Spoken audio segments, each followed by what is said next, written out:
Topic है आज हमारा क्रोमोसोम्स के व्हाट इज क्रोमोसोम और इसका जो केमिकल कंपोजिशन है वो क्या है।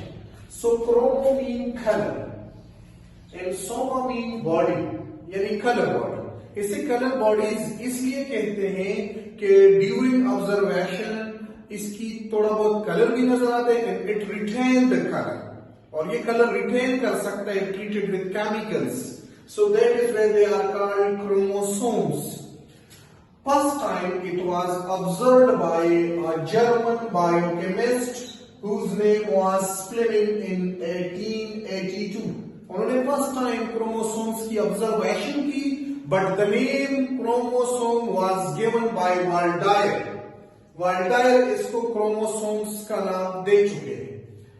Chromosomes जो है ना वो कौन से पार्ट्स पे मुश्तमिल होता है। क्रोमोसोम एक्चुअली क्रोमेटिड आर्म्स पे मुश्तमिल होते हैं। These are the chromatid arms. It is ये देखिए इनका क्रोमेटिड आर्म्स है जिनका जो टर्मिनल पोर्शन होता है उसे टीलोमेयर कहते हैं, और इस टीलोमेयर का काम ये जो दो सिस्टर क्रोमेटिड आर्म है, these are the two sister chromatid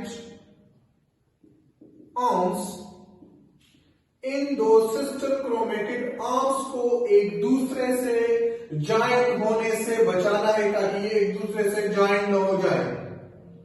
और ये जो दो सिस्टर क्रोमेटिड आर्म्स हैं, इन दोनों सिस्टर क्रोमेटिड आर्म्स में बाकायदा डीएनए प्रेजेंट होती है and both these DNAs are identical DNA.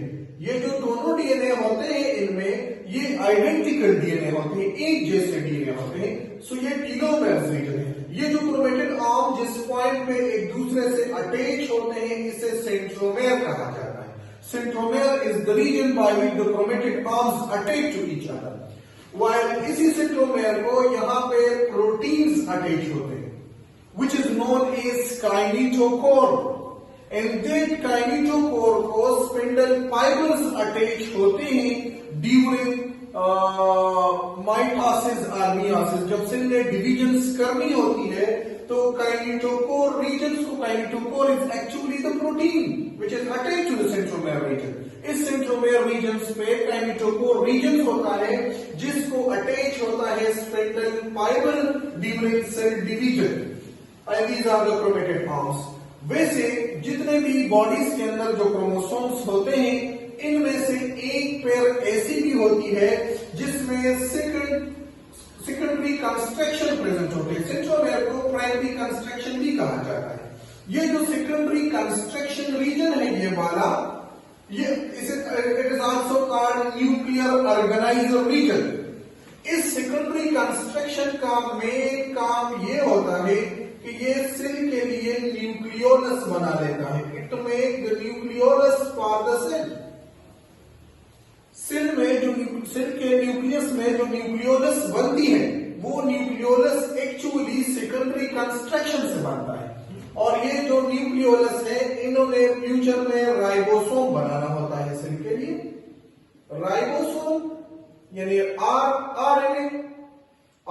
RNA plus tRNA, transfer RNA और राइबोसोमल आरएनए एक्चुअली न्यूक्लियोलस से बनता है, और इस न्यूक्लियोलस को बनाने वाले कौन होते हैं? सेकेंडरी कंस्ट्रक्शन होता है। इसी सेकेंडरी कंस्ट्रक्शन के ऊपर यहाँ पे एक रीजन होती है जिसे सैटेलाइट कहा जाता है, और इसी सैटेलाइट में हेल्पलेस या फंक्शनलेस डीएनए प्रेजेंट होती है इसी सैटेलाइट रीजन में। On the basis of position of centromere के पोजीशन के बेस पे क्रोमोसोम्स डिवाइड है कोर में। These are actually the position on the basis of superposition of centromere. वो क्रोमोसोम जिनमें सेंट्रोमेयर बिल्कुल सेंटर में प्रेजेंट होता है, फॉर एग्जाम्पल ये एक क्रोमेटिड आर्म 2.5 नैनोमीटर है, यह भी 2.5 नैनोमीटर है। इसका मकसद ये है कि इसी का जो सेंट्रोमेयर रीजन है ये सेंटर में प्रेजेंट है। We call it metacentric chromosome. वो क्रोमोसोम जिनमें सेंट्रोमेयर सेंटर में, वो क्रोमोसोम जिनमें सेंट्रोमेयर सेंटर से थोड़ा अबव या बिलो, मतलब सेंटर से थोड़ा आगे है या पीछे है, वी कॉल इट सब मेटासेंट्रिक क्रोमोसोम्स।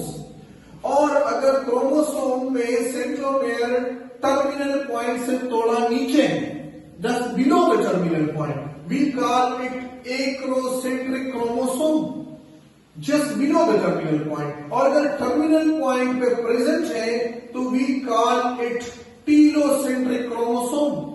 सच क्रोमोसोम जिसमें ज्यादातर सेंटर पे होते हैं, ये सेल डिवीजन में फिर हिस्सा भी नहीं लेता। अगर हम केमिकल कंपोजिशन की बात करें कि क्रोमोसोम केमिकली किस चीज का बना है, तो क्रोमोसोम्स के अंदर 40% डीएनए प्रेजेंट होती है और 60% इनमें प्रोटीन्स प्रेजेंट होते हैं। और इनमें जो प्रोटीन होते हैं वो हिस्टोनिक प्रोटीन्स होते हैं, और हिस्टोनिक प्रोटीन्स पे पॉजिटिव चार्ज होता है। जहां तक बात होती है डीएनए की, तो डीएनए पे नेगेटिव चार्ज है। This charge is because of phosphate ion. ये डीएनए नेगेटिव चार्ज है और प्रोटीन्स में हिस्टोनिक प्रोटीन है पॉजिटिव चार्ज। और आप लोग पढ़ चुके हैं कि पॉजिटिव और नेगेटिव एक दूसरे को अट्रैक्ट करते हैं। एवरेज ह्यूमन क्रोमोसोम में तकरीबन 140 मिलियन न्यूक्लियोटाइड्स प्रेजेंट होते हैं एक क्रोमोसोम्स के अंदर। ह्यूमन बीइंग का अगर एक क्रोमोसोम आप देखें तो इसमें 140 मिलियन न्यूक्लियोटाइड होते हैं। और आप लोग पढ़ चुके हैं nucleotide is the unit of DNA which consist of phosphate,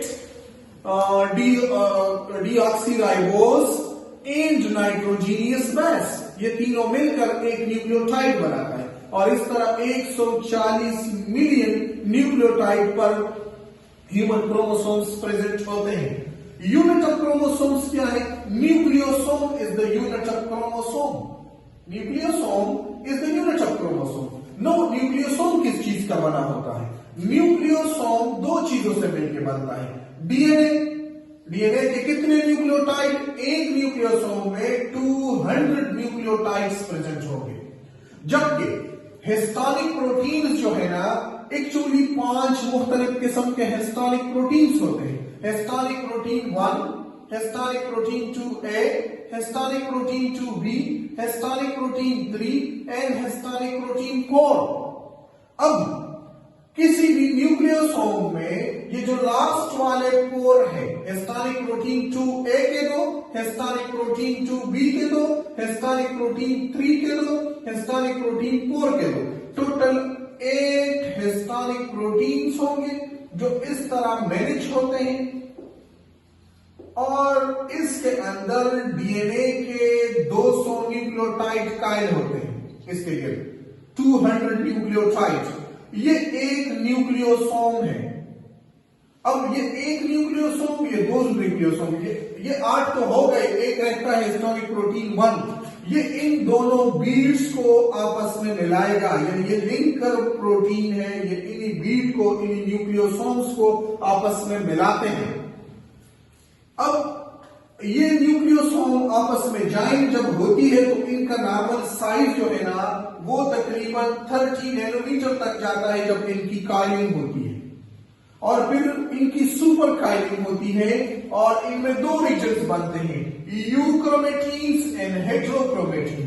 इनका जो यूक्रोमेटीन रीजन होता है ये नॉन कंडेंस्ड होता है, जबकि इनका जो hetero lastly it has 700 nanometre इनकी डायमीटर होती है। और आप लोग माइटोसिस में पढ़ चुके हैं, सेल डिवीजन में पढ़ चुके हैं कि जब स्पेस होता है तो इस स्पेस में ये डीएनए और ये प्रोटीन्स, यानी हिस्टोनिक प्रोटीन्स टोटली एक दूसरे से जुदा होते हैं और डीएनए में रेप्लिकेशन करनी होती है। लेकिन जब आगे सेल ने अपने आप को डिविजन्स के लिए प्रिपेयर करना होता है तो ये हिस्टोनिक प्रोटीन्स और ये डीएनए आपस में कंबाइन होते हैं, फ्यूज होते हैं और फिर इन्होंने क्रोमोसोम बनाने होते हैं। And these chromosome actually visible during metaphase stage of cell division, during mitosis. जब माइटोसिस की मेटाफेज स्टेज होती है तब ये क्रोमोसोम्स नजर आते हैं। नॉर्मल हालत में क्रोमोसोम क्रोमेटीन मेटालियंस के फॉर्म में न्यूक्लियस के अंदर स्कैटर होते हैं।